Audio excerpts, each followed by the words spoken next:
Hurry up, Alfie Atkins.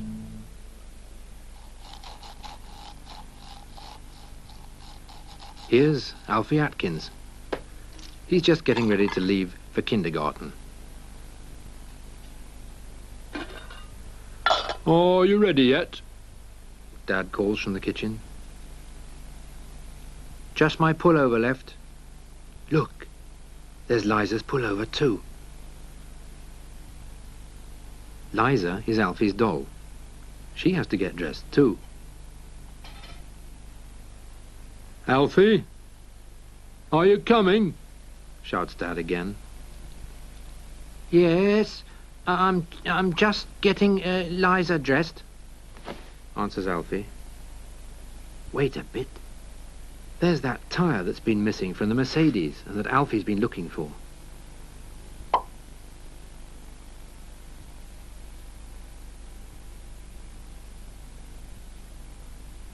It's hard putting tyres back on cars. Alfie has to fiddle about for quite a while before he gets it on.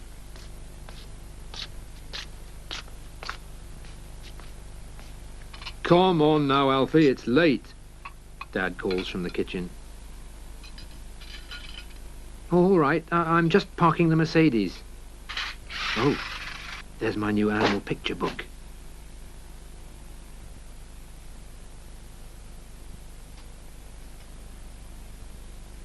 Alfie, coming are you? Breakfast is ready. Yes, just a sec. I'm looking at the snakes.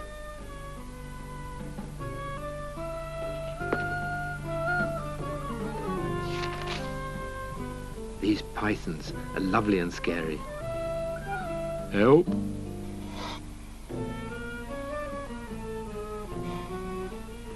Alfie, calls Dad from the kitchen. What are you doing? Hurry up now, your porridge is getting cold.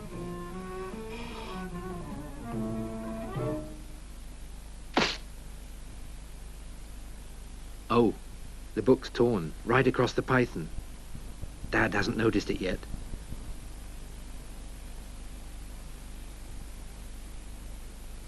Alfie gets some tape and the round-tipped scissors. Alfie, what are you doing in there? I'm just fixing a thing.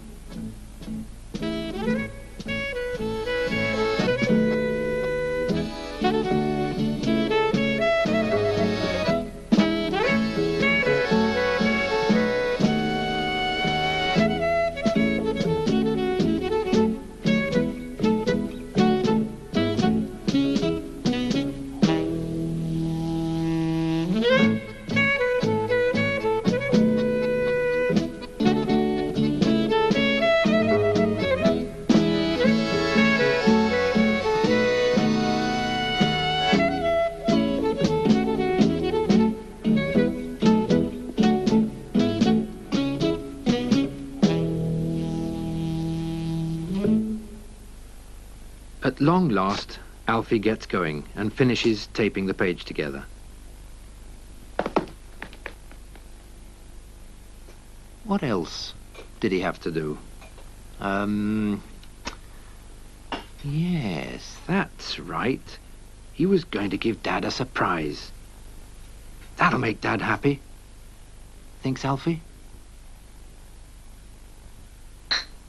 But out in the kitchen, Dad is angry. Come here at once, Alfie. It's nearly 7 o'clock. Hang on just a sec.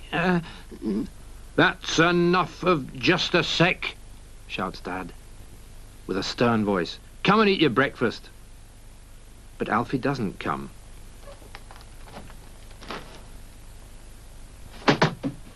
Instead, he goes and gets the paper to make Dad cheerful again.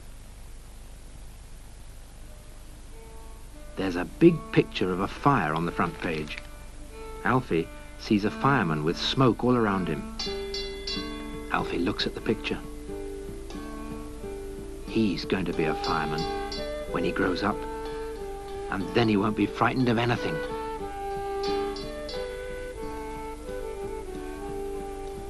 For the last time, Alfie, come and eat your breakfast.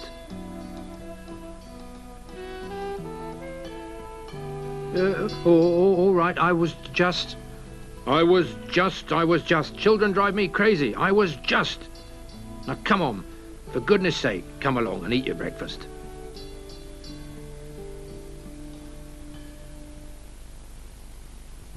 And along comes Alfie. He gives Dad the newspaper.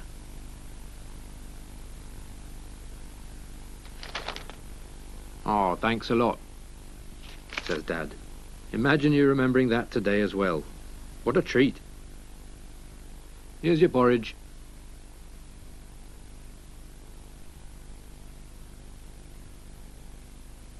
Alfie pretends that the porridge is land, the milk is sea, and the bits of jam, boats.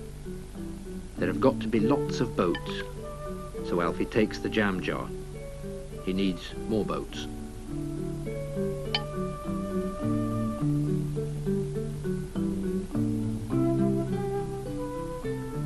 Don't play with your food.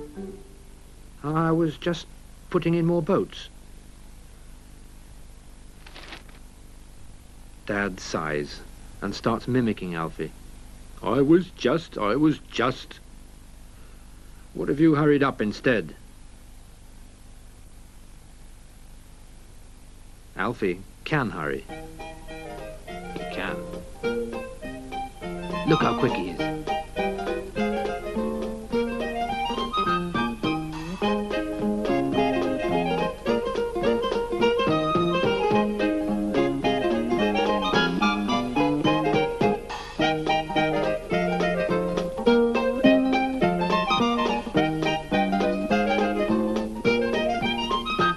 Just then, the clock strikes 7.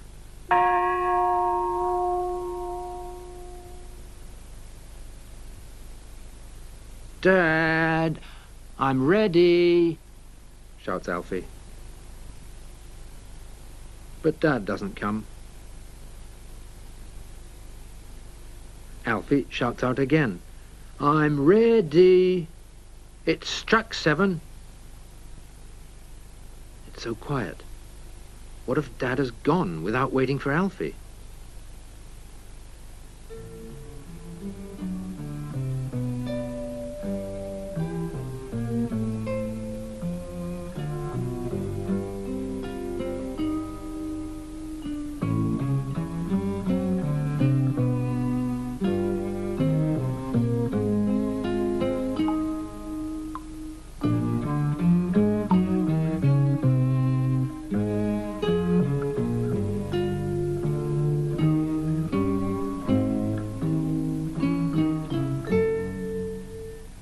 Where is Dad?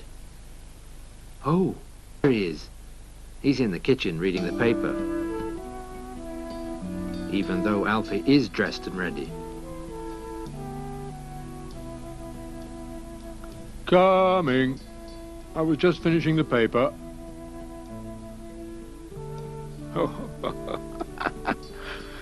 Now you said it yourself. You said it yourself. Said what? Wonders Dad. I was just, said Alfie, imitating Dad and pretending to be angry. I'm going crazy. You always want your own way. Anyway, it's late now, Dad. Come on. Let's go. Come on, Dad.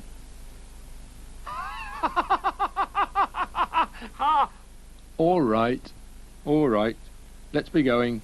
But let's just... Just what? Just finish laughing.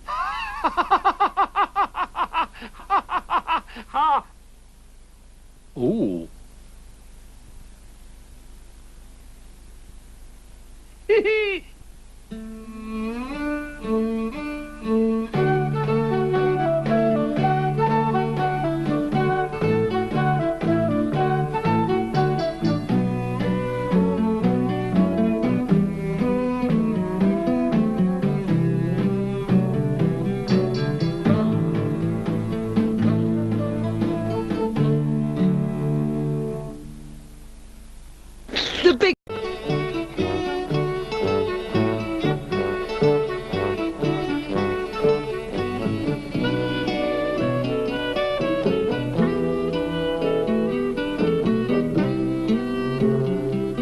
Alfie Atkins and Moggy.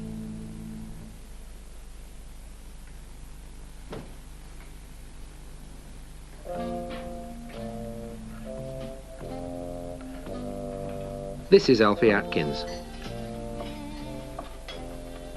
He's bored, and Dad doesn't want to play with him.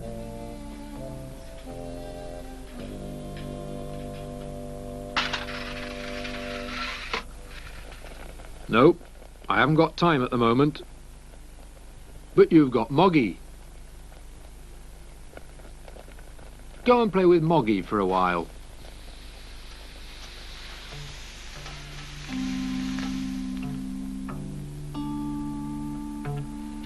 That's right, there's Moggy. Moggy is a secret friend who only comes when Alfie wants him to. He's so secret that only Alfie can see him. Now Moggy wants to play. They make a train out of boxes and cartons. There should be an engine with a chimney at the front, says Moggy. Alfie thinks so too. And then they go and do something they shouldn't. They borrow Dad's best pipe for the chimney.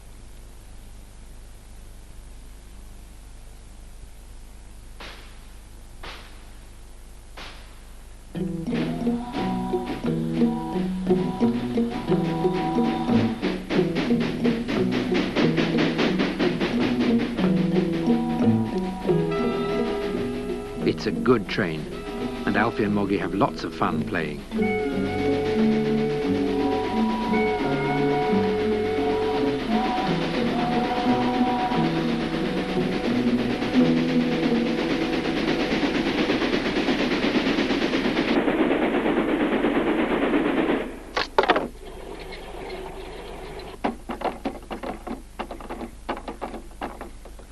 But then, suddenly, they can't find the pipe.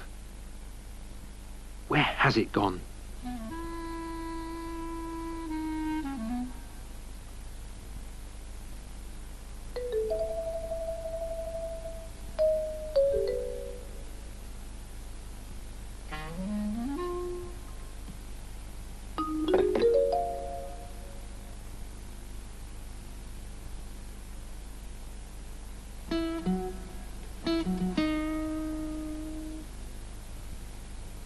It was Dad's most favourite pipe, which was absolutely not to be played with.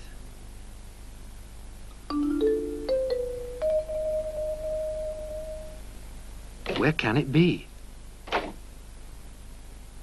Dad starts wondering too. Have you seen my pipe, Alfie? He asks. Nope, says Alfie.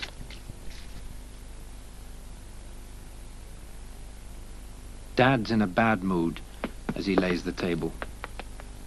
Ruddy old pipe.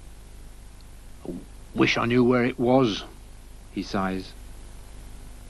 Plate for Alfie, a plate for me. Aren't you going to give Moggy any food? Says Alfie. Oh, sorry, I forgot. Sorry, says Dad, and lays a place for Moggy as well.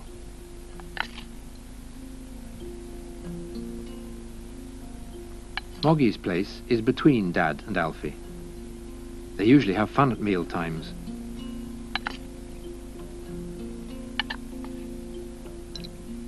But not today. Today there's not a word spoken.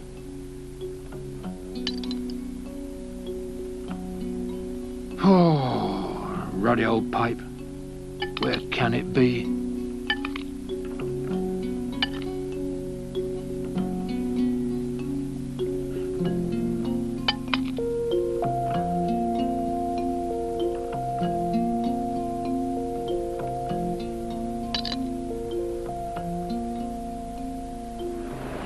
Dad is grumpy all the way to kindergarten.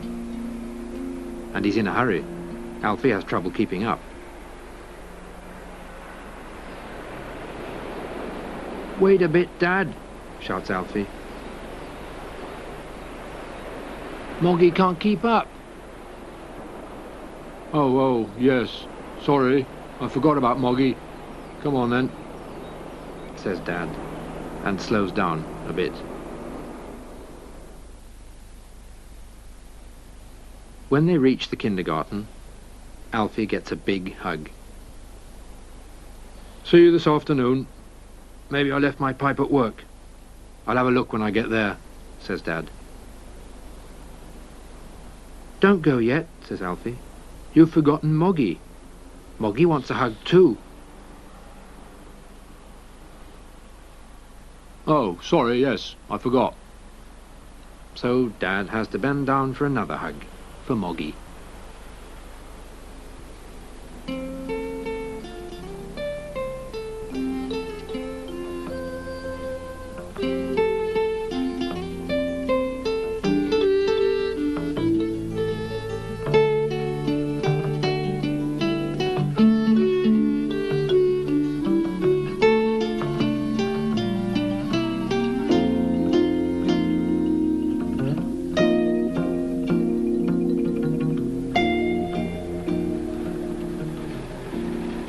In the afternoon, they take the bus home.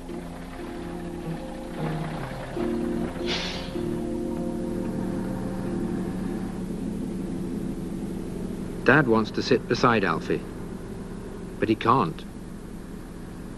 You're not going to sit on Moggy, are you? Sorry, says Dad. Dad says he couldn't find his pipe at work either. Look at that car, says Alfie. When they get home, they take off their coats by the front door. Alfie wants Dad to help Moggy off with his coat too. But Dad, he's had enough. I'm sure Moggy can do it himself. I'm tired of Moggy. I think Moggy should move somewhere else for a while, says Dad. Then he takes a package from his bag. Alfie gets excited. Can I open it now? No, it's not for you, it's for Moggy, says Dad. Moggy can have a present to take with him when he moves.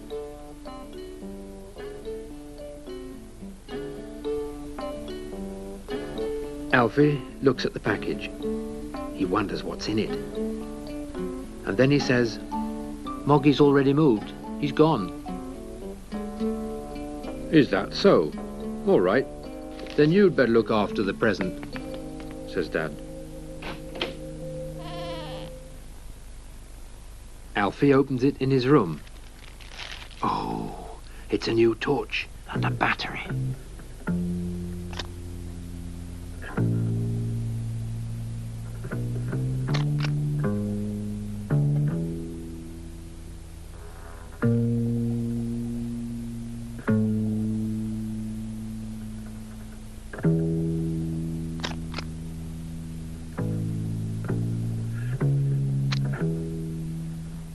Suddenly, the pipe. There was Dad's pipe. Alfie rushes out to Dad. Dad, Moggy says thank you for the present. And here's your pipe. Dad is happy and asks, where did it turn up then? Moggy found it. He's been looking and looking all day, and now he's found it. But you said that Moggy had moved, didn't you? Says Dad. Yes, he has, answers Alfie. Though sometimes he comes back. But you can't see when.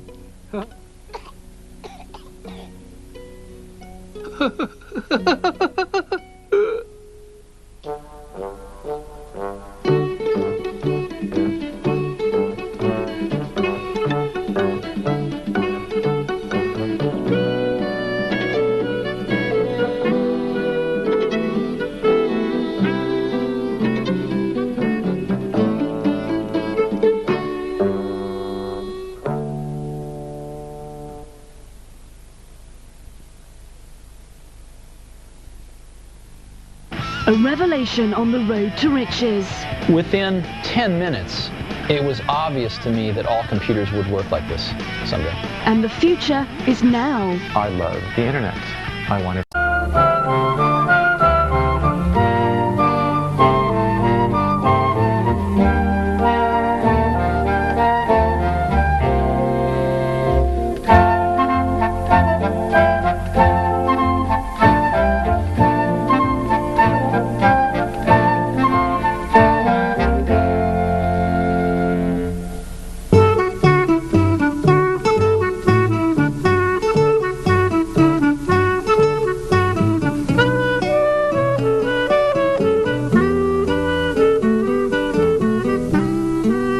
Good night, Alfie Atkins.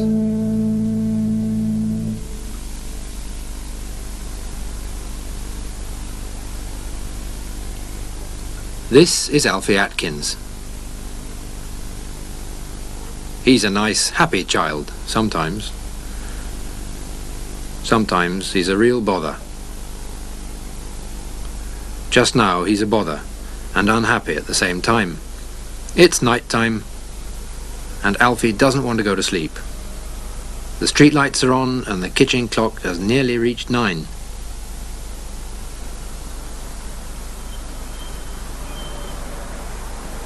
But Alfie doesn't want to go to sleep. Please, please, Dad, read me a story. This is Dad. He's almost never naughty. He's almost always nice.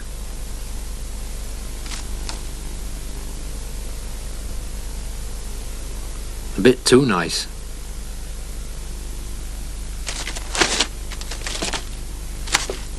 Like tonight, even though it's so late, he gets out a storybook and reads a lovely long story about a horse.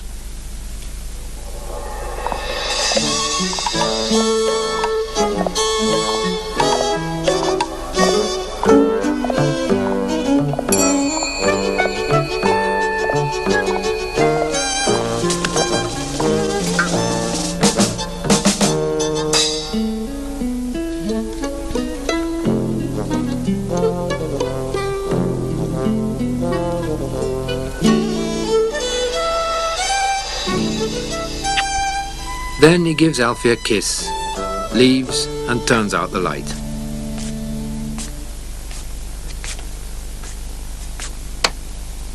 Standing at the door, he says, "Good night, sleep tight." But Alfie doesn't want to sleep tight. He doesn't want to sleep at all. He remembers something. He's forgotten to brush his teeth. "Dad," Alfie shouts, "we forgot to brush our teeth."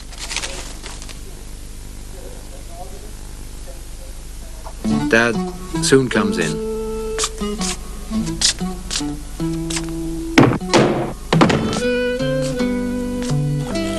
Alfie brushes his teeth. He brushes very, very thoroughly this evening. Every single tooth is clean.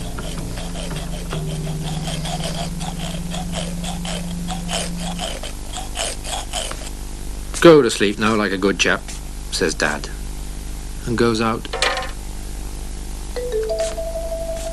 But Alfie doesn't go to sleep. He's terribly thirsty. And his thirst is getting stronger. He's terribly, terribly thirsty. "Daddy," Alfie shouts, "I'm thirsty."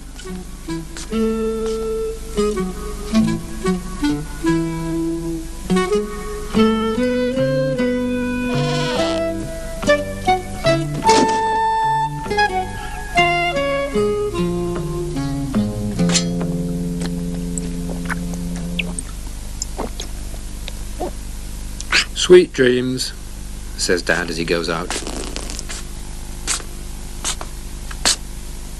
"Dad, I've spilt some. The bed's all got wet."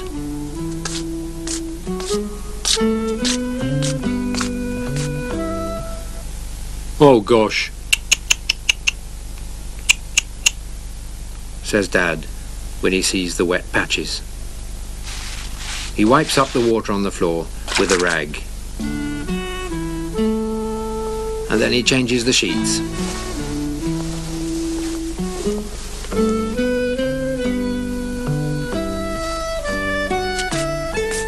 sleep tight.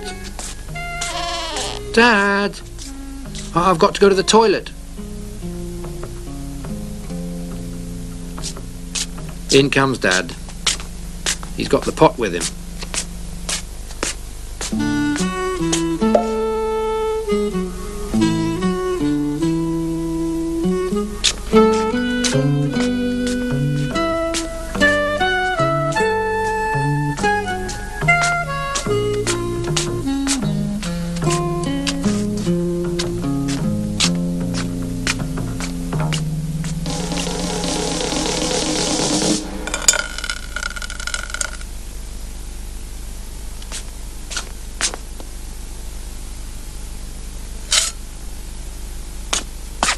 Please go to sleep now, Alfie, asks Dad as he leaves. But Alfie still can't go to sleep. He's thinking about the wardrobe. Perhaps there's a huge wild lion in there. Dad, come and look, shouts Alfie.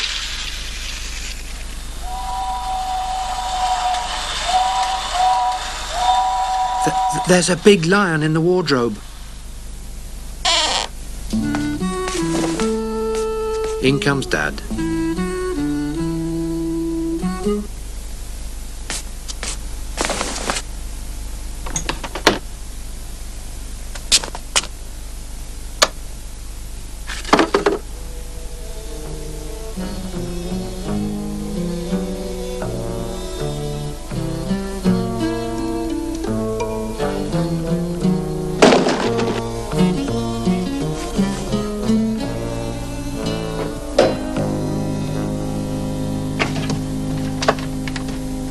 Dad can't find any lions at all. There aren't often lions in wardrobes, you know. Nighty-nighty now. And please, don't call out again. Now I'm tired. But Alfie doesn't go to sleep. He's got to have his teddy bear. Dad! Teddy! Dad starts searching. He looks in the hall, and he looks in the bathroom. And eventually finds Teddy, hidden under the sofa.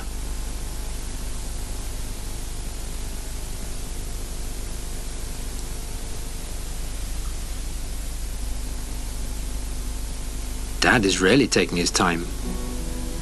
Isn't he going to come in with Teddy soon? It's funny. Why doesn't he come? What's he doing?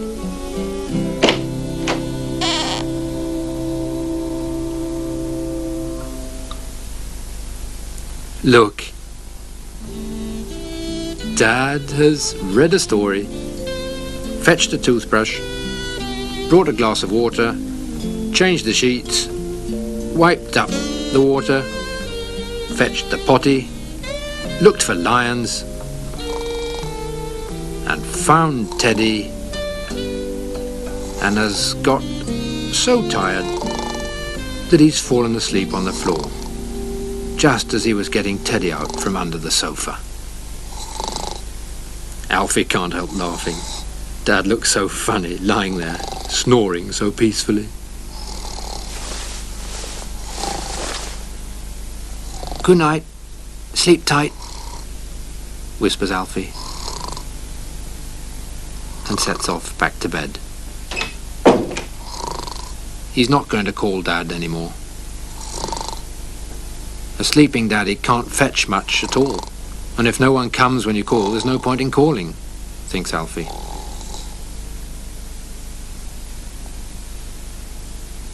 So now Alfie can go to sleep too. Shh! Quiet. It looks as though he's asleep. Yes. Good night, Alfie Atkins.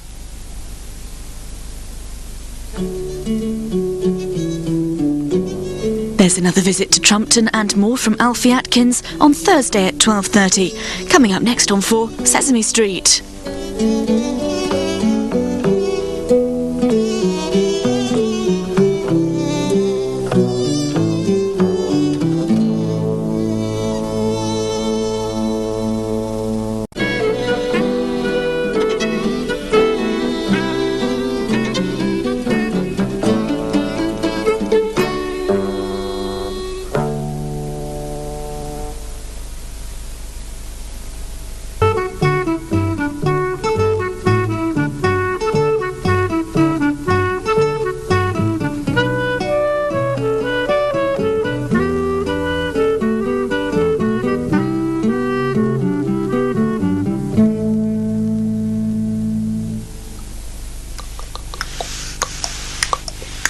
Here's Alfie Atkins again. There are two things he likes best. The best thing is grown-ups who play with him. But Dad doesn't always want to play. The next best thing is the wardrobe, because that's where Dad's tools are kept.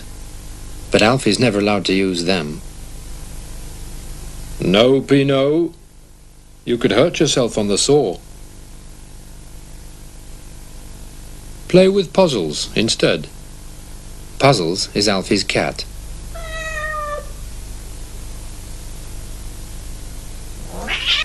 But there are some days when Dad just wants to be left in peace. He might want to read his paper or look at telly and not be with Alfie at all. Then you can borrow his tools. When dads want to be left in peace, they don't really care what you do. And that's how it is today. Dad is reading the paper. Can I borrow your tools?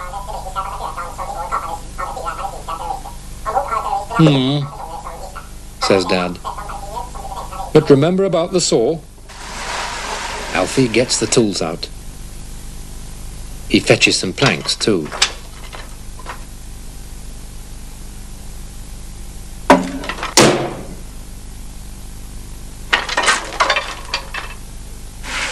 It's heavy.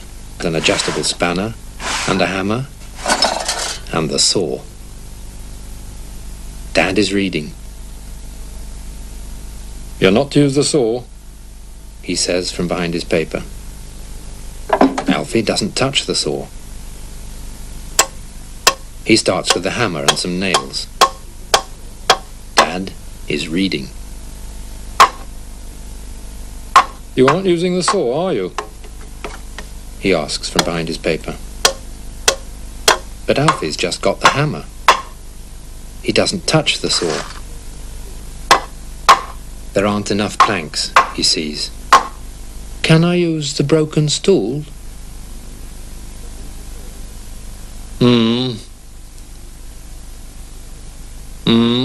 But leave the saw alone. Alfie gets the stool. He doesn't touch the saw.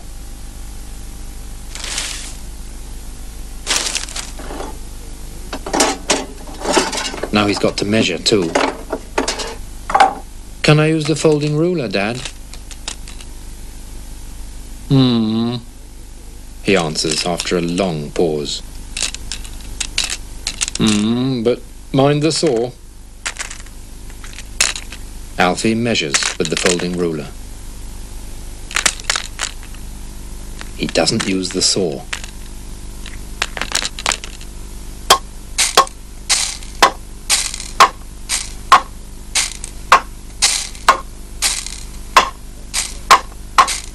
Then Alfie misses a nail and hits his thumb with the hammer, but it hurts a lot. Ooh, ow,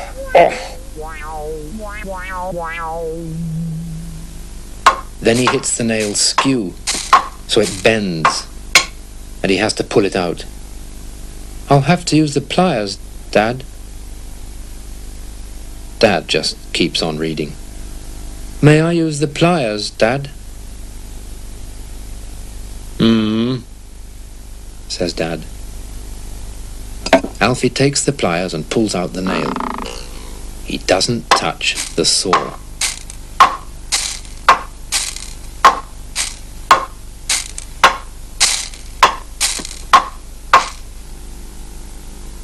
What a peculiar thing he's making. Is it going to be a fence? Or maybe a cabin? Look what I've built. Dad keeps on reading. Oh, that's lovely, he says from behind his paper. But he doesn't even glance at it. You aren't using the saw, are you? Is all he asks. Alfie isn't. Because he can't. He can't reach that far.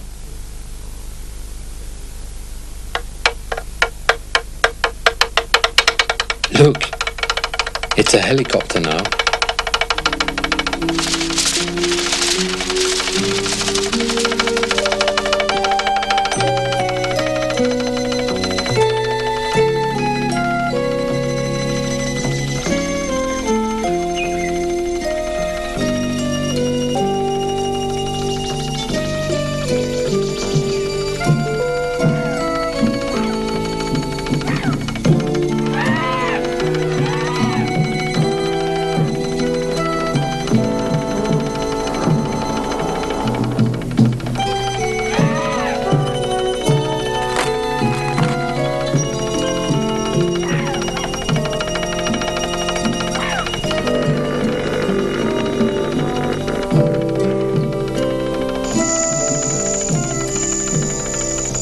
Puzzles has turned into a lion.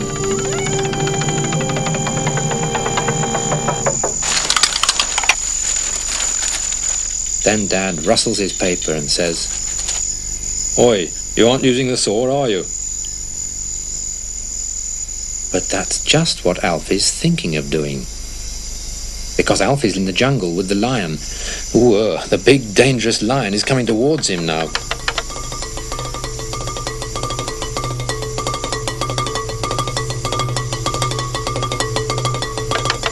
Help! Screams Alfie. I'm stuck, and the lion's gonna get me. I need the saw. No saw. But Alfie goes on calling out, Help! Help! Alfie? Alfie, what have you made? I built a helicopter.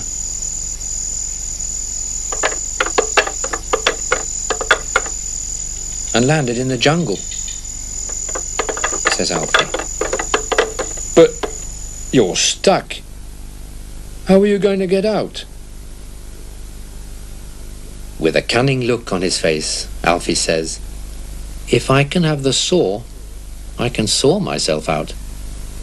No, says Dad. The saw is a no-pee-no. But Alfie goes on about how dangerous the lion is. So he's got to get out of the helicopter.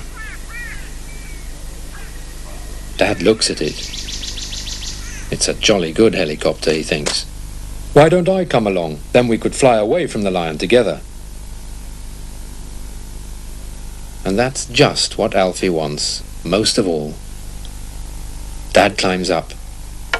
At last, Dad is playing with him.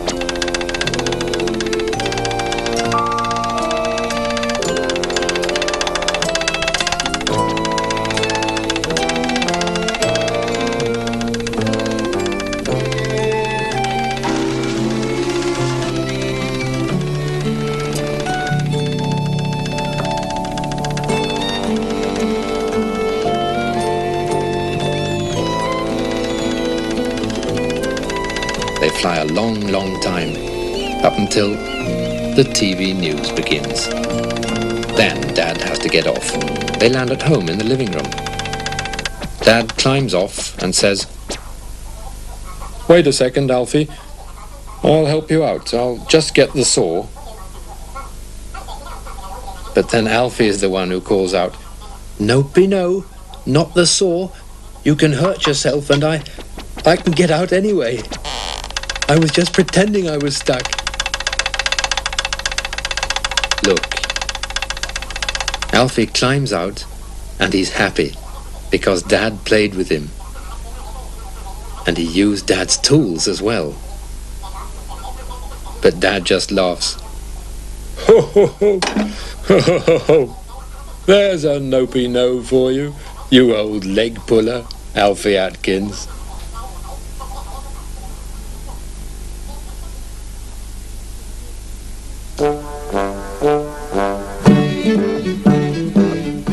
Coming up next on 4, it's time to play Follow My Leader along Sesame Street.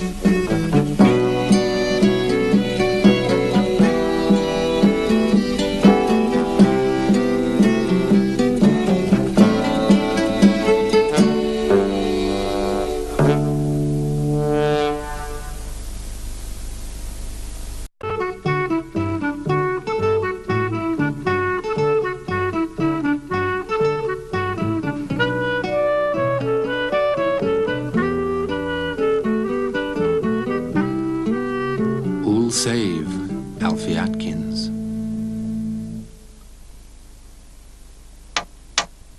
This is Alfie Atkins. He's all alone. He's just moved to a new place and he doesn't know any of the children here.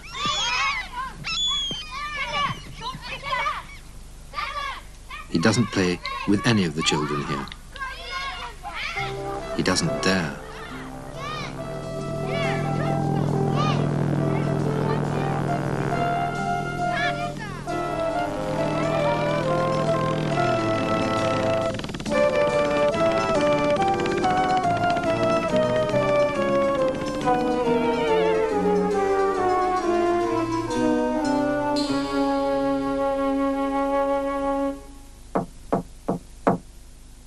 It's lucky that Moggy is around.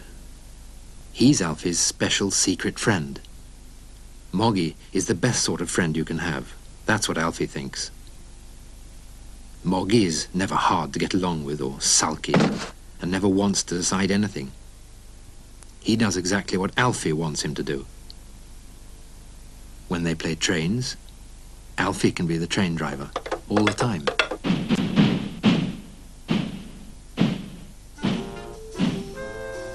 Moggy is only a passenger, but he doesn't make a fuss. He's a special, secret friend.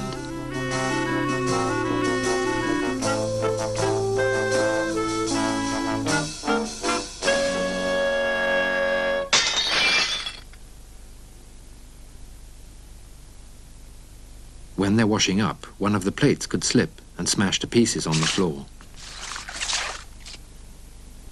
"It wasn't me, it was Moggy," says Alfie. But Moggy doesn't get upset. Not Moggy. He's a special secret friend.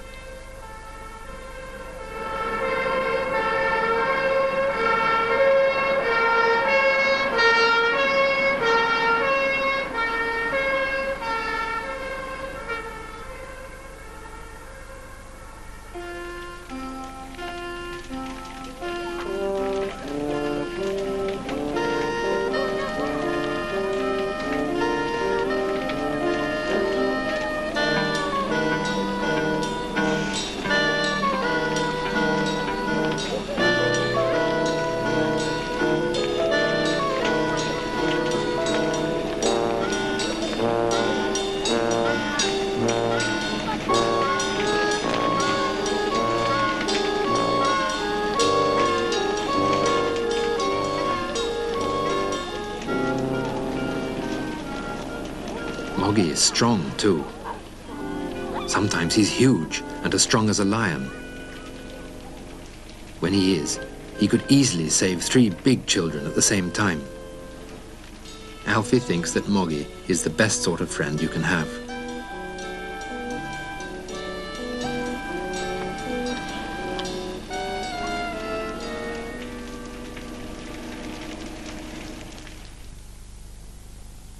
The only trouble with Moggy is that he's never there when you really need him.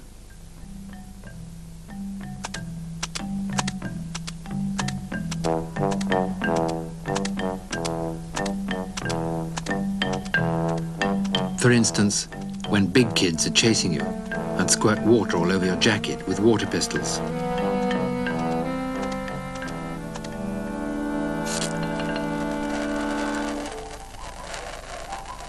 Moggy's just not there at times like that. He only comes back when they've gone. Except for that, Moggy is the best friend Alfie can imagine. But one day, Moggy disappears. They were walking up the stairs in the new building on their way home when suddenly they heard a terrible noise. And Moggy just disappeared. What can it be making that terrible crying noise? It was a child. The big children are strong and they like fighting. And they won't let me play, and I fell down and I hurt myself and it's bleeding. And my mummy isn't at home. I've lost the key and I can't get in. The child tells Alfie all this through his sniffles. His name is Victor. Alfie immediately forgets that he's shy and says, "You can come home with me. I'm not big and not strong, and I don't really like fighting."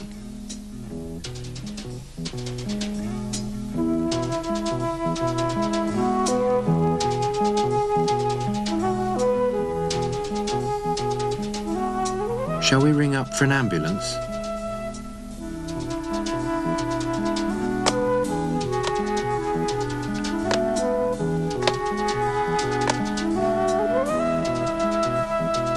No, it'll get better if we play a bit, he says.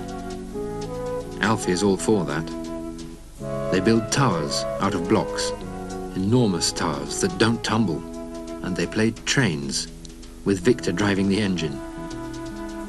When they're going to have juice and cakes, Alfie says, "You can have the biggest one, the big one, Victor. It's quite all right with me." And when Victor has to go home, they decide to play tomorrow too.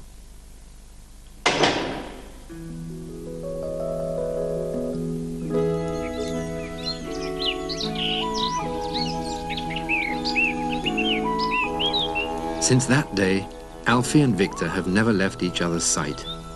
It's terrific playing. It's terrific feeling that it's terrific having a real, live best friend.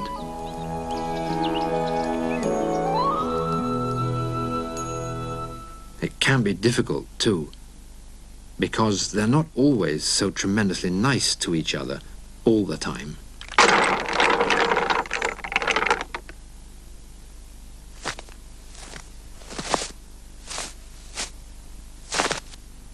Some days, they're really bad friends with each other.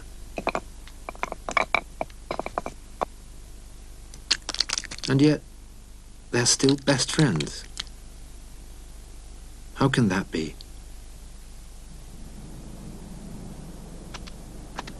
It's because Victor always turns up when a friend is needed.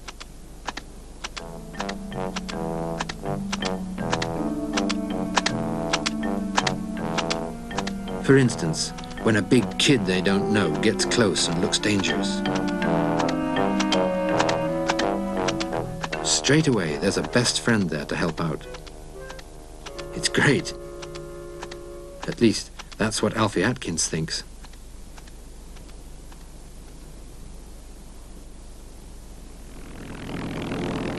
Alfie forgot about Moggy a long time ago.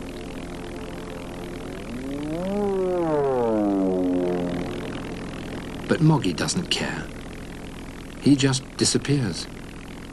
No one knows where.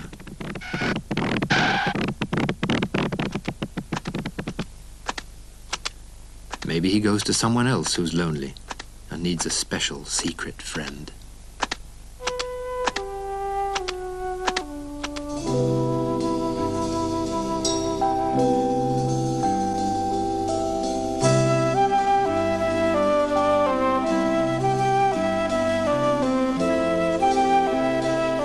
Next on 4, if it's broken, it'll get fixed on Sesame Street.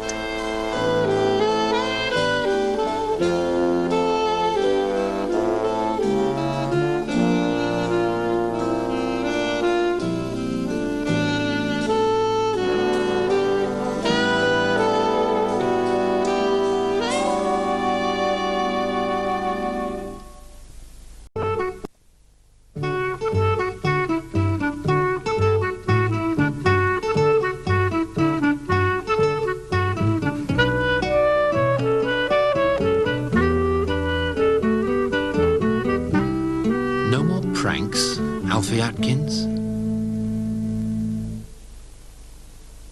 This is Alfie Atkins. He's 7. Something's different about him. Look at his serious face and look how neatly his shoes are tied. There's nothing sloppy about him at all. It's because Alfie is going to begin school.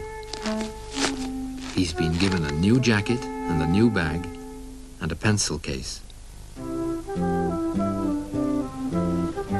He's not the same old Alfie. The Alfie who's always up to something and...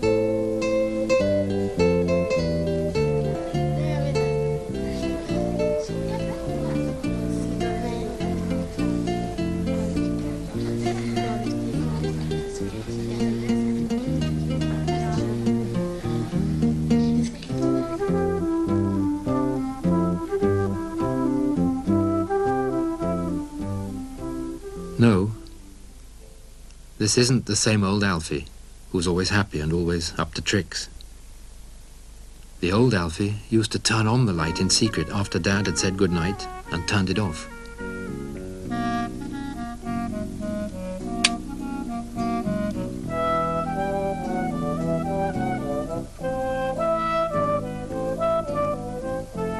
The old Alfie used to promise to tidy up, but would still sneak off without doing it.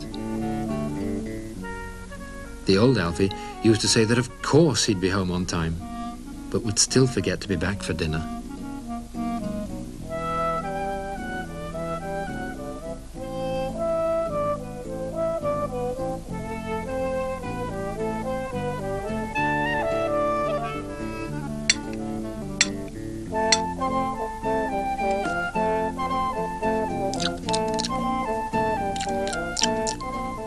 Or he would claim that of course he'd washed his hands when he hadn't at all.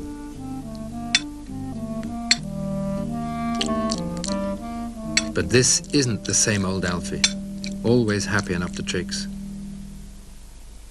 He's quiet and obedient and does everything he is told. Dad is uneasy. There's no need for him to get cross with Alfie.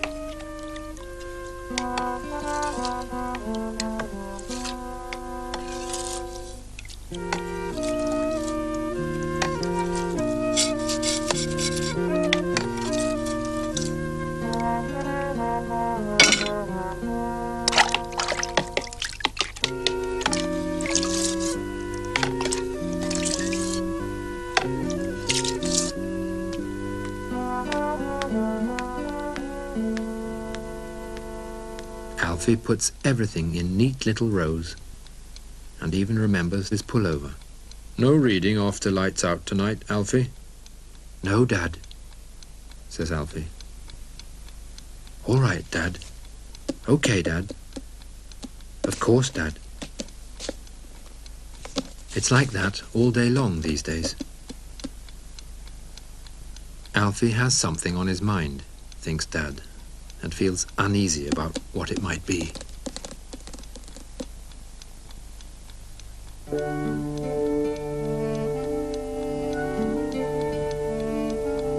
Dad sees that Alfie has changed. So the evening before the first day of school, Dad has a talk with him. Alfie, guess who's feeling afraid at this very minute? I don't know, says Alfie. Go on. Guess who has more butterflies in their tummies than anyone else in the world tonight?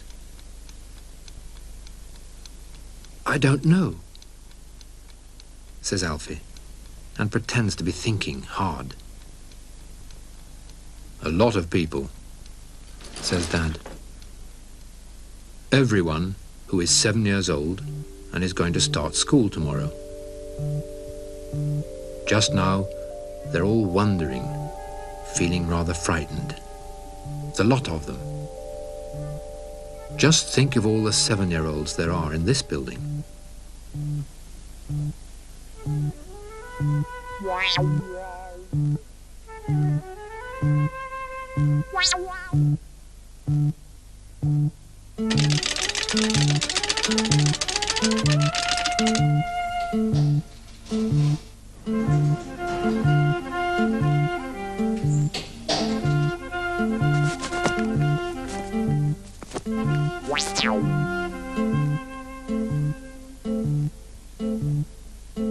And think of all the 7-year-olds in this city.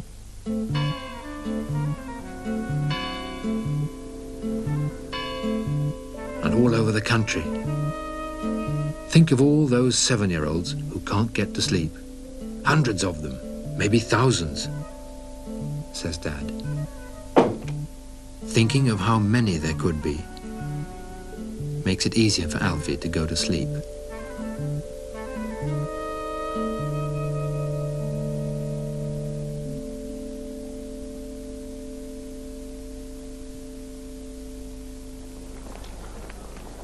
The next day, hundreds and thousands of 7-year-olds all over the country start going to their new schools. Alfie, too.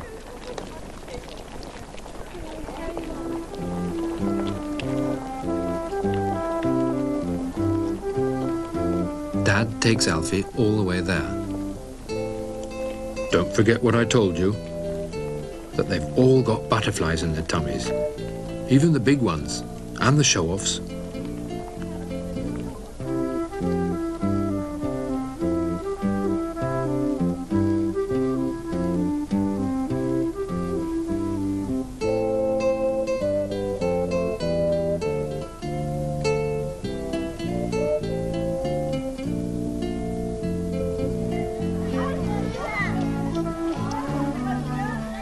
Have a good time now. And Alfie, come straight back after school.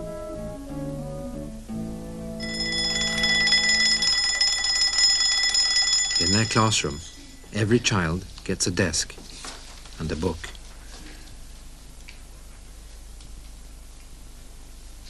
They all have to say who they are. Even Miss. And Miss tells them a secret. Such a nice secret that they all laugh and their butterflies disappear.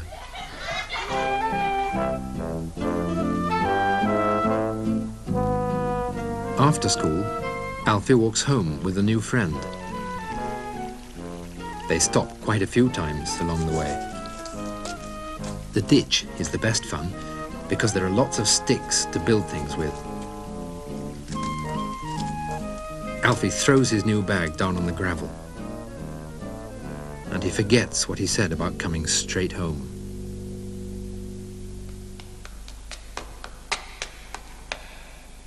But as soon as he gets home, Alfie shouts, "You told a fib, Dad. It wasn't like that. It wasn't as you said it would be last night, Dad. The school children weren't the scaredest ones." They weren't? What do you mean? Miss told us a secret, and she said that she was the one who was most afraid because she was going to meet 25 new children, and she didn't know their names, and she was going to meet at least as many parents. She had butterflies in her tummy so badly that she had to go and buy a new dress and go to the hairdressers to have her hair done, and she still couldn't go to sleep last night. Is that so? Pick up your jacket, Alfie. There's a good boy, it's on the floor. But I've already hung it up once, says Alfie, who is, once again, the same old forgetful Alfie. Up to his tricks, as usual.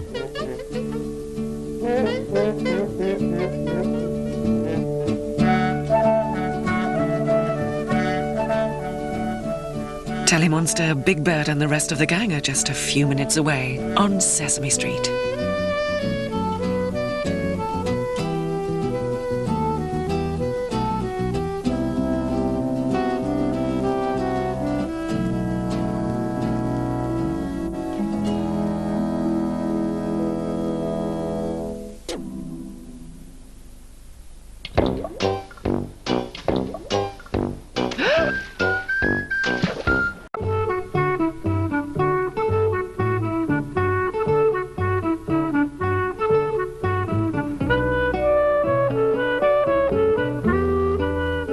Alfie Atkins and the Ghosts.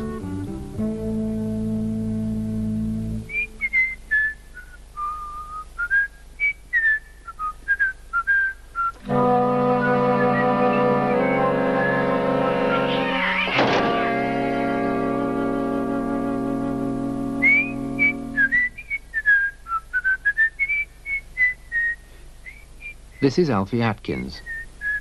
He knows that there are no such things as ghosts and monsters and men from Mars. That's just on television and in books. But sometimes Alfie forgets, as he does now. It's evening, and Alfie is in a hurry because it's getting dark. Alfie knows there are no such things as ghosts. But if there are, they usually appear when it's dark. So Alfie tries to walk even faster.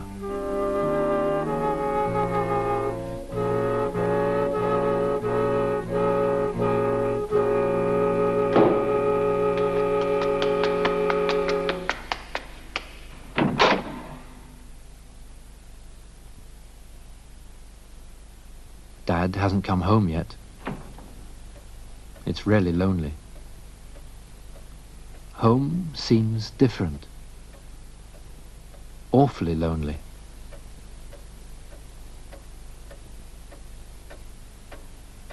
Dad is taking such a long time. If only he'd come. The chairs and tables, everything seems so big today. And it's so quiet. But wait a minute. There was a noise. Perhaps it's a strange monster. No. Alfie knows there are no monsters.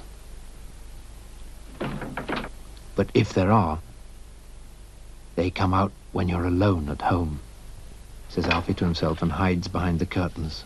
Alfie? Alfie? Are you home?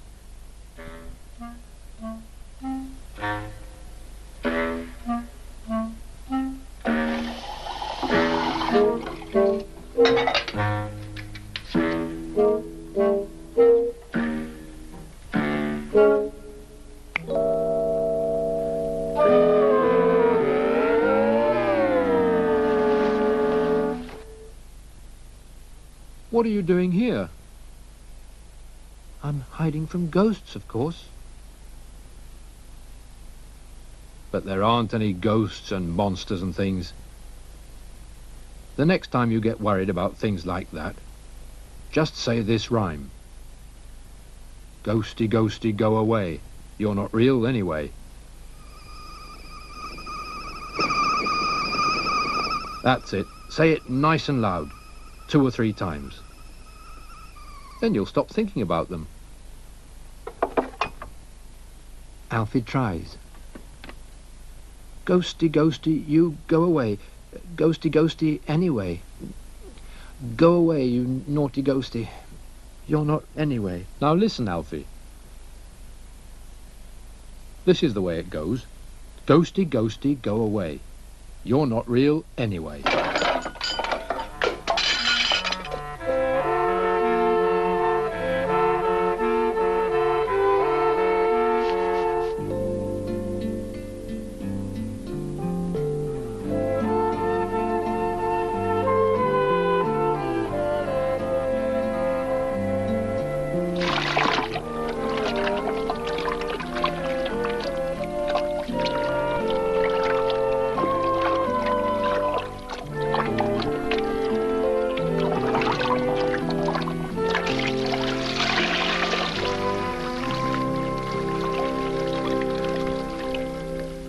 Alfie, do you think you could go and get the bicycle pump so we won't have to go looking for it in the morning when we're in a hurry? There's a good chap.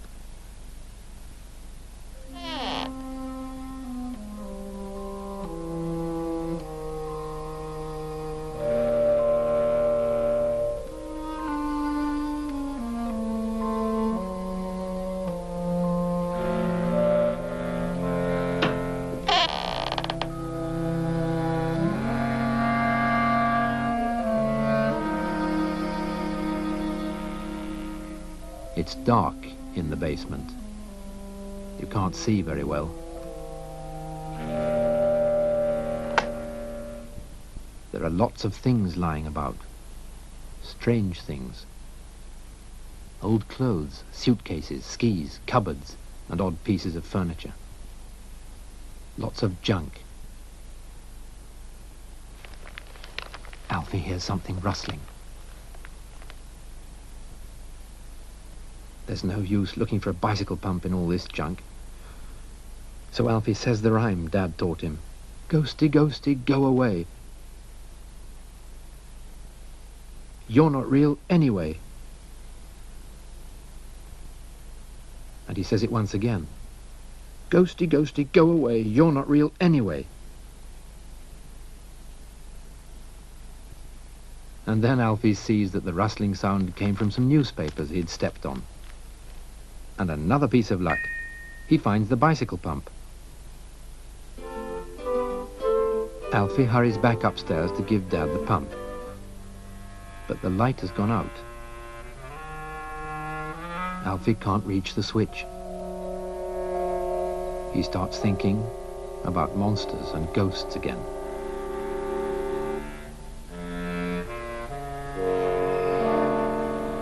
Ghosty, ghosty, go away. You're not real anyway, he says.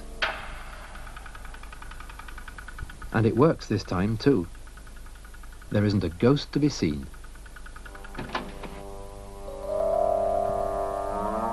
But it's dark in the flat, too.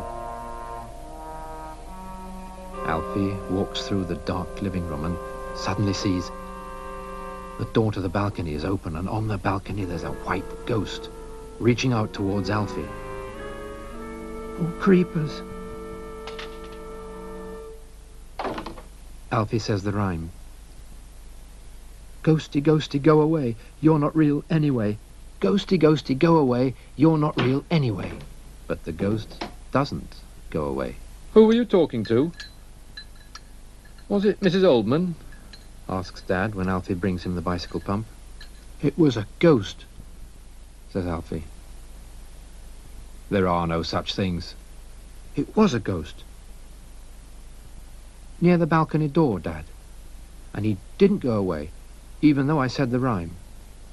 Nonsense. Go back and say the rhyme again, Alfie. I promise you there's no ghost there. Turn on the light, too.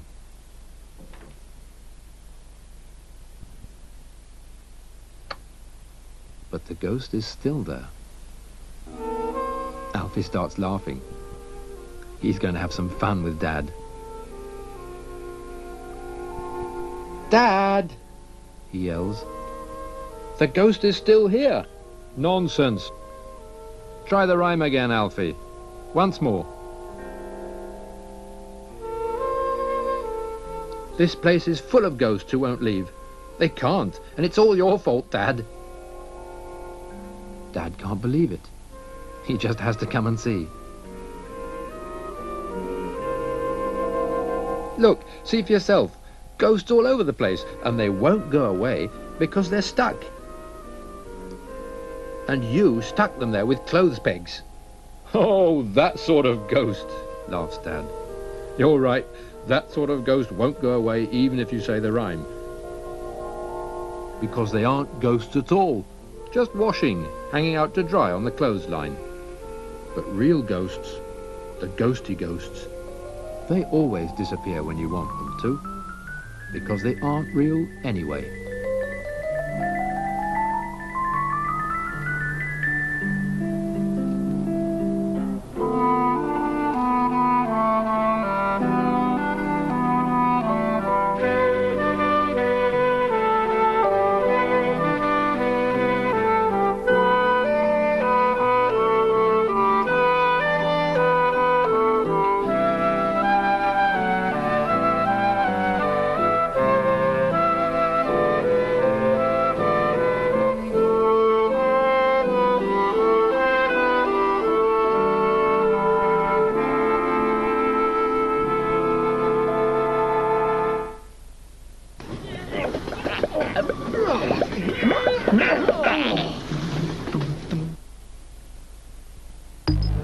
For the price of an ordinary hatch, I got alloy wheels, colour-coded bumpers, electric front windows, sunroof, and still had enough left over to buy something to play with.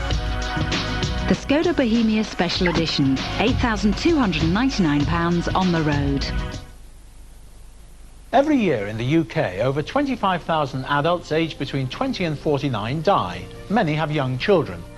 With Cornhill Direct's family cover plan, you can benefit from up to £50,000 of life cover when your family needs it most. Just call 0800 44 66 44 and we'll send you a free information pack. The plan is a 10-year life insurance policy with premiums starting from as little as £8 per month. What's more, we'll pay half the benefit immediately if you're diagnosed as terminally ill after the first year. Make sure your family's protected. Call 0800 44 66 44. That's 0800 44 66 44.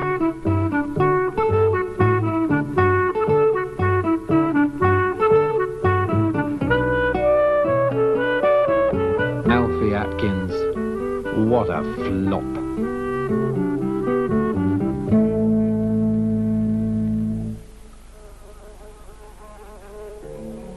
This is Alfie Atkins. He wants to do everything at once. Watch television, eat his bread and butter, and build a wall. Wait a minute. One thing at a time. Everything takes time, says Dad. First you eat your bread and butter, and then you play. This is Alfie Atkins' dad. He knows a lot of sayings and has a lot of good advice.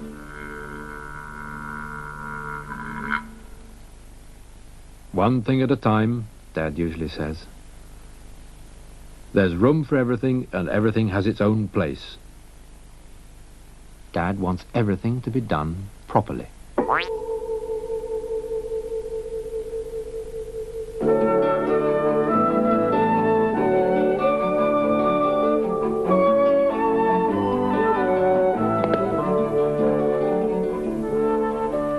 When Dad makes the bed, he stretches the covers tight.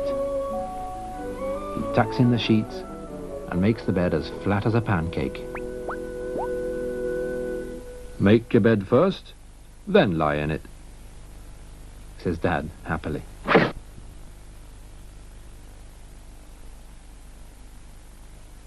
Dad likes all the cupboards and drawers to be neat and tidy.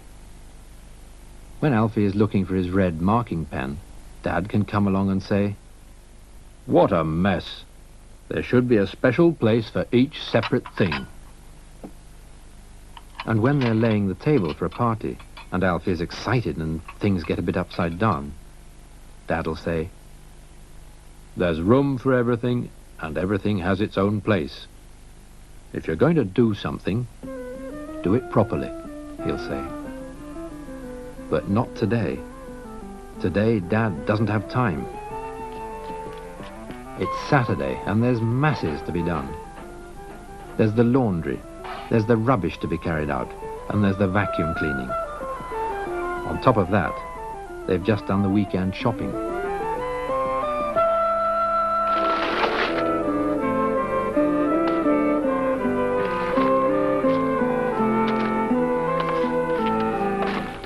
All sorts of things have to be put away. Gosh, there's so much.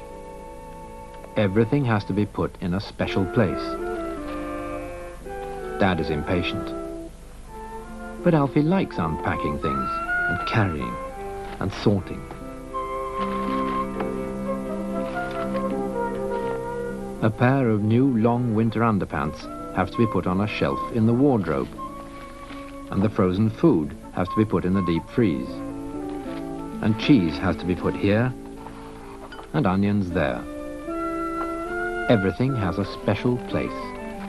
Everything has to be cleared away, and in a hurry, according to Dad.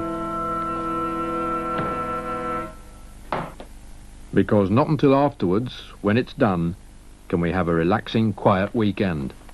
Finished, at last. What we need now is a rest, says Dad. It's going to be lovely. Dad's going to have a cup of coffee, and Alfie's going to have a banana.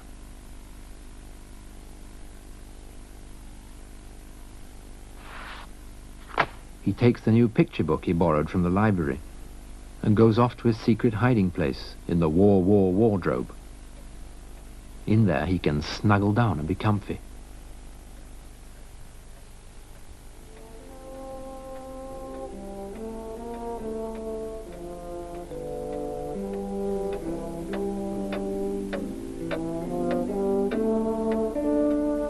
Oh, it's so nice. The washing machine has stopped, and all the things are in their special places. Everything's where it should be. Home is back to normal. Drip, drip. Oh no, there's a noise. Alfie listens. Drip, drip.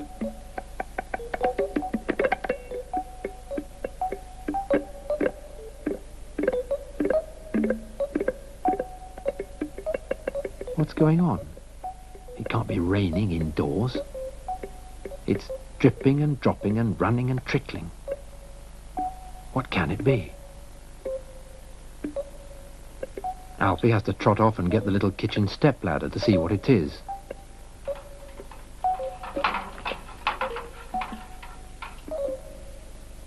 Oops.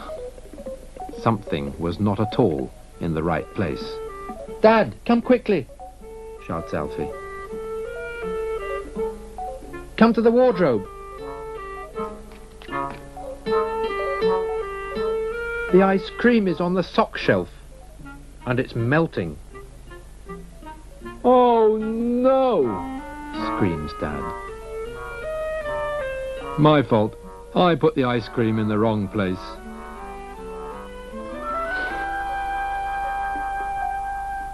That's because you were in such a hurry, Alfie reminds him. And you forgot to say one thing at a time. So it turned into a big flop. You're right. What a flop, says Dad. What a mess. Ice cream in the wardrobe. The whole shelf. Look at all that melted ice cream on the socks and pants and t-shirts. Oh, all 3 packets. What a pity. That means we can't have ice cream for afters, complains Dad.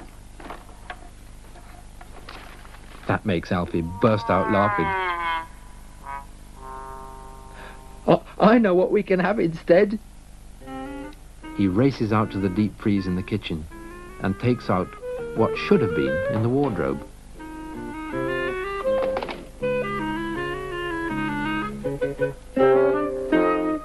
Here you are. Frozen long winter underpants. That's what we'll have for afters, Dad. Flat, hard, long winter underpants with ice on the edges. Dad starts laughing. Ho, ho, ho, ho! What a treat! Winter underpants a la deep freeze. The right thing in the wrong way. And everything's not in its place at all. Topsy-turvy! But they did have afters. Dad took his time and made some floppy pancakes. A real floppy flop. And he hung the winter underpants up in the bathroom to dry.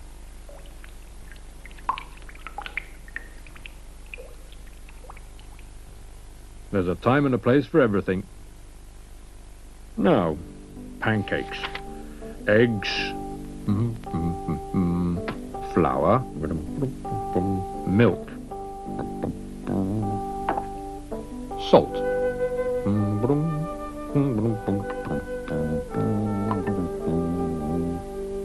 And everything mixed up together.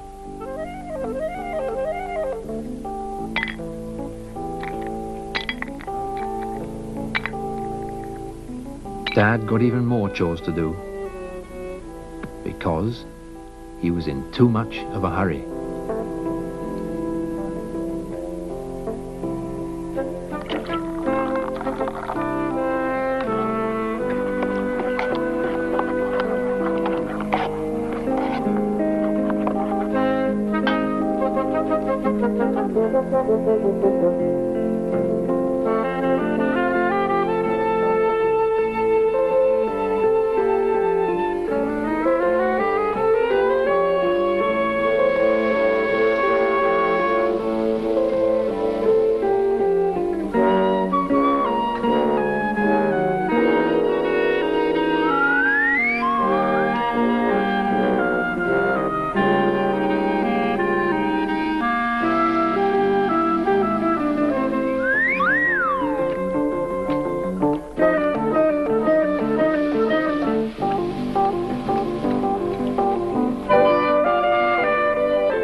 Alfie Atkins gets all tied up.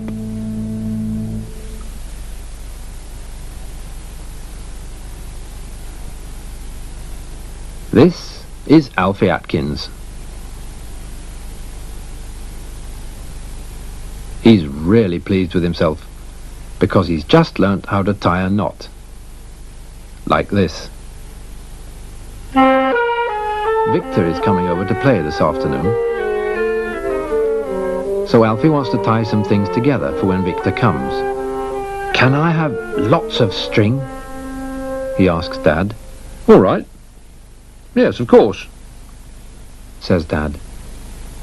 He's happy too that Alfie has learnt how to tie a knot. Dad used to have to help Alfie all the time. He was always having to bend down and tie Alfie's winter boot laces.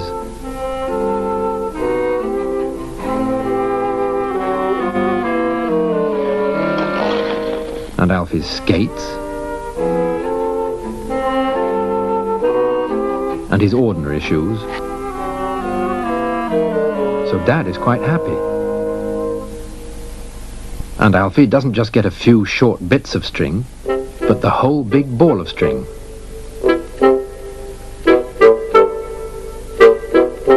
just don't get in a mess. Oh no, I can tie nice knots now, promises Alfie. I've already tied my shoelaces up today, and my skates, and I tied nice bows on the presents I made for Teddy and my doll, and I tied Teddy's scarf, and I helped you tie your apron strings, Dad. That's very nice and neat, thinks Dad. If you can tie a knot, you never have to have things untidy and in a mess. And Dad gives Alfie even more praise. But Alfie wants to tie something else, something special, for when Victor comes.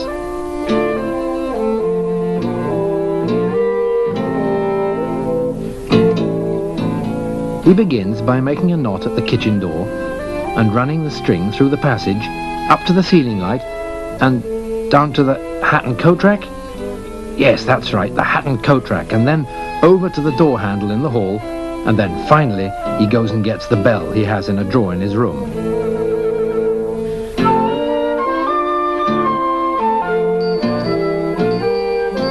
Alfie ties the bell to the line.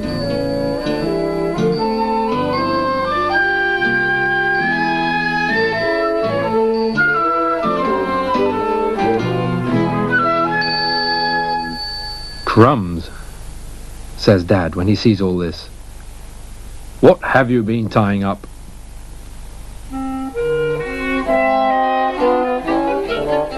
Just a doorbell, says Alfie. When Victor comes and tries to open the door, the bell will dip and ring.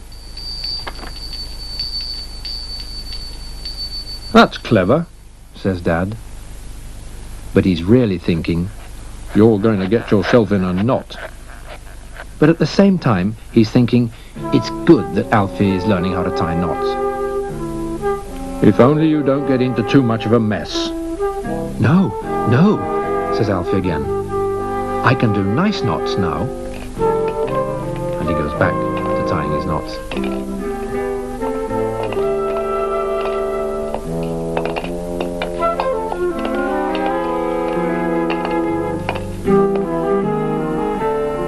Gosh, says Dad when he looks again. What's this that you've rigged up? Oh, it's only a cableway for my toys, so they can go for a ride through the air. I see. That's clever, says Dad. And all the time he's thinking, it's good that Alfie is learning how to tie knots.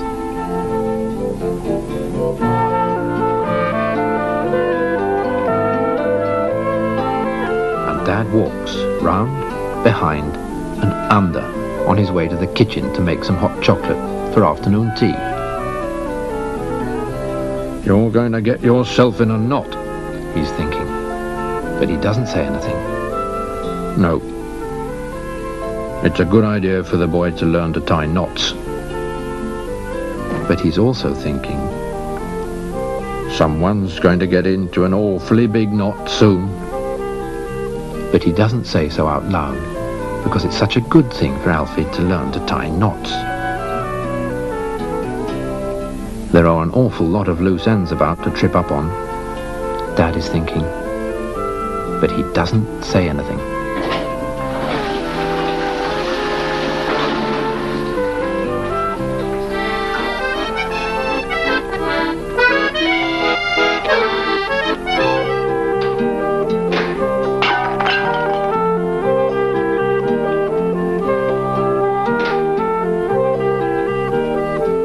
Can I tie up just one more thing before Victor comes? Asks Alfie. All right, says Dad. And Alfie ties up a lot of chairs and stools and makes them into a train.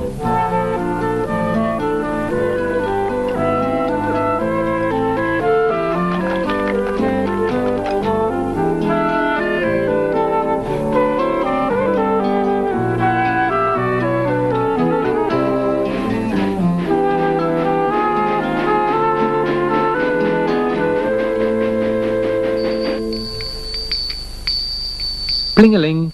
It's the bell and string out in the hall. Alfie's doorbell invention. Victor is outside the door, turning the handle. "I'm coming!" yells Alfie. "It's good you've come. You can help me discover more inventions." "Well, open the door then," answers Victor, who badly wants to come in and start playing. "I'll just untie this string," says Alfie. "What string?" wonders Victor through the letterbox. The string between the bell and the door handle, of course," says Alfie, and he pulls at the knots. But nothing happens. "Get a pair of scissors," says Victor. "All right." Alfie rushes off after the scissors.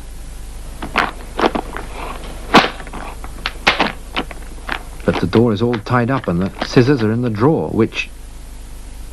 Alfie spins round and rushes back to Victor.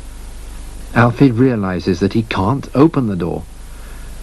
He can't open the door. He can't, because the scissors are in a drawer that's tied up to a cableway that goes to the door that can't be opened.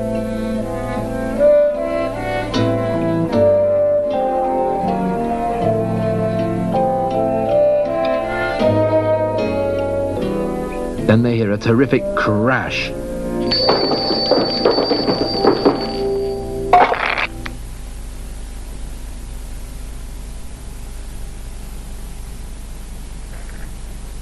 It's Dad. He's tripped up on a piece of string and has fallen over. This time, he says everything that he's thinking. someone has got into a right blankety-blank knot. Poor Dad. Alfie sees that he's tied things up in a mess anyway, as Dad said. But he's happy too, because when Dad fell over, the piece of string broke, and the front door can open again, and Victor can come in. Victor has never seen so much string in his life. They're allowed to knot things and tie things up and join things as much as they want today. But first they have to help Dad clean up the chocolate. And later on, everybody is going to help to wind all the string back onto the ball.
Alfie Atkins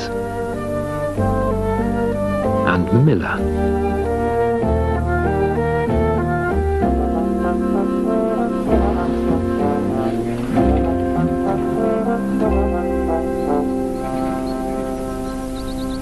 This is Alfie Atkins. He's 7. He's up in the tree. He doesn't play with girls. Of course not. Most of all, he likes playing with Victor and Miller. Well, she's just Victor's cousin. And most of all, they like playing up in this tree. It's lovely tree climbing. They're building a hut up here. They're having a lovely time, climbing and hammering and drinking squash and keeping a lookout. You can see a long, long way. But other people down on the ground can't see them very easily. So it's almost a secret lookout hut.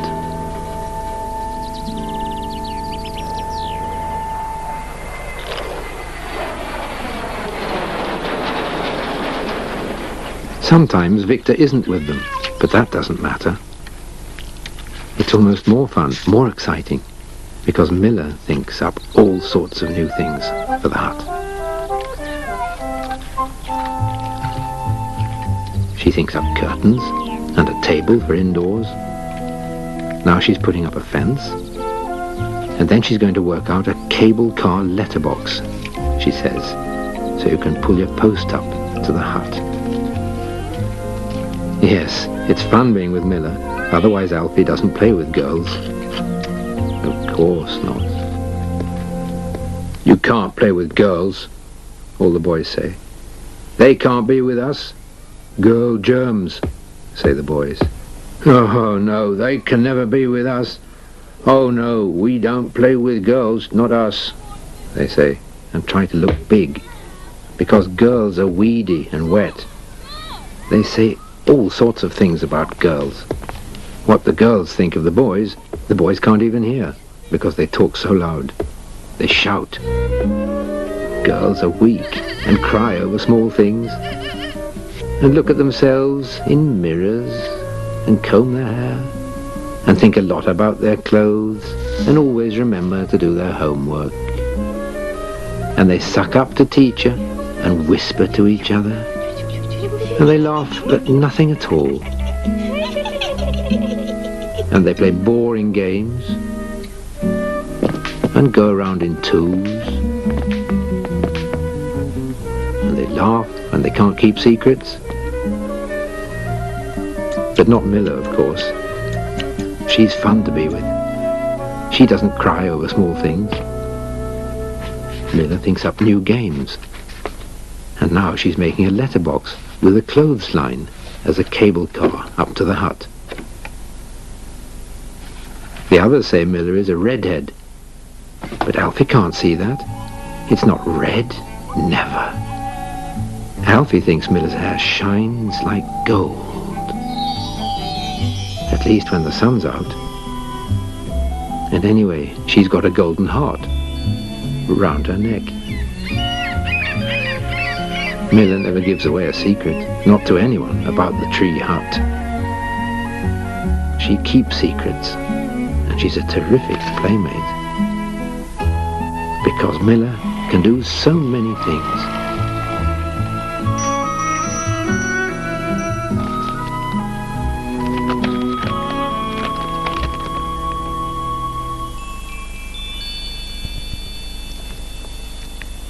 And Miller knows how to bake sweets and biscuits.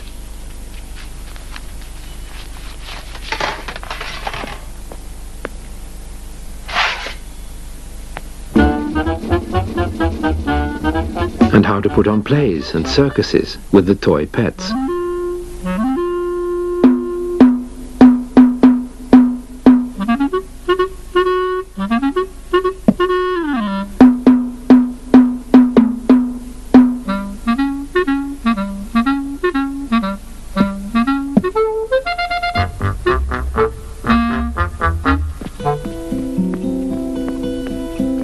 And do a handstand on only one hand.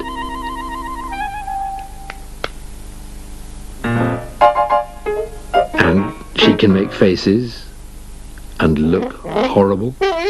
Look! It's great fun building huts with her, Alfie thinks. They're rigging the cable car letterbox. They play for hours. It's lovely being up here in the tree. Every day they want to climb up there, to the hut. Their building site, with its lovely long view.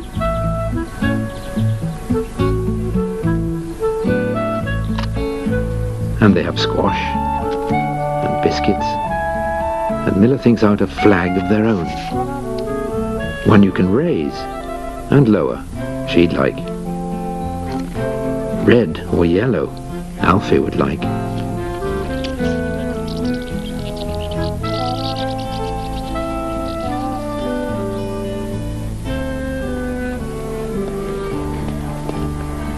But one day at school, everything goes wrong. Alfie sees some boys writing on the school lavatory walls. Alfie plays with girls. Alfie plus Miller.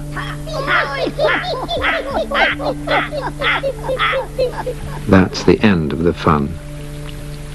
Everything's nasty and grey and normal and boring. Everything. Alfie doesn't play with Miller anymore, and he doesn't go to the hut. He just feels lonely and miserable. It's miserable having your name and a heart on the school lav for everyone to see. It's miserable losing your best friend. Miserable not having a hut to go to. And miserable and boring and lonely being stuck at home on your own all day.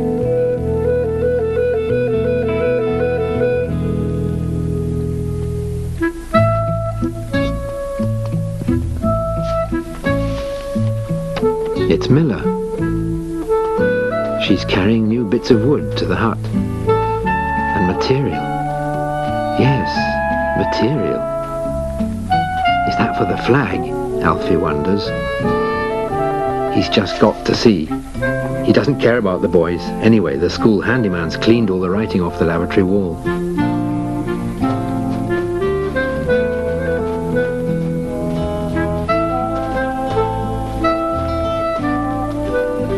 Alphonse is playing up the tree again with Miller.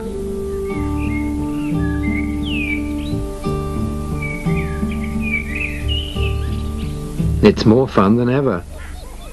When the boys say that Alfie plays with girls, Alfie answers, "Well, that's not exactly a girl. It's Miller. She's Victor's cousin and my best friend." Miller has just fastened the flagpole onto the hut. Up goes the flag. Down below, on the ground, the boys are silent. They're not teasing Alfie anymore, because it looks such fun. A hut like that, with its own flag, up in a tree. They could go and build one. Best of all, with a friend like Miller.